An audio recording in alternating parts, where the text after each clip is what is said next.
Then these trees should actually interest you. The trees on our left and right with the super fat leaves, like it looks like super giant bundles of leaves. These are actually super interesting because these are known as the fish poison tree.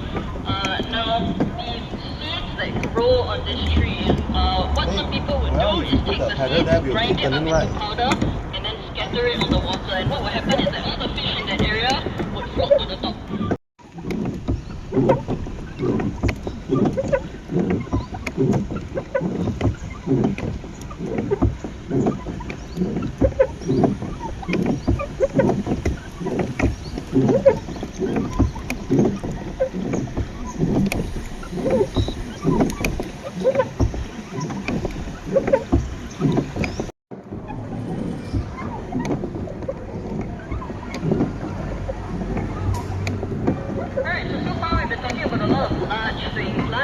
Large monitor lizards, but now I want to talk about something that's a little bit smaller.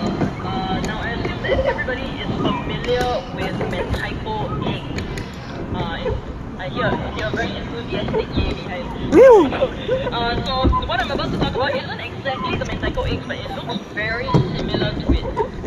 Now the difference is not eat these eggs, very different from our usual mentaiko eggs. Now the eggs are from the apple snail. Now apple snails used to be brought in as an attempt at a reliable food source. The reason being because apple snails actually breed very quickly. So they thought because they reproduce so quickly, that's a very sustainable source of meat, right, as cargo. But the issue was that once they brought the apple snails in, they actually reproduced too quickly.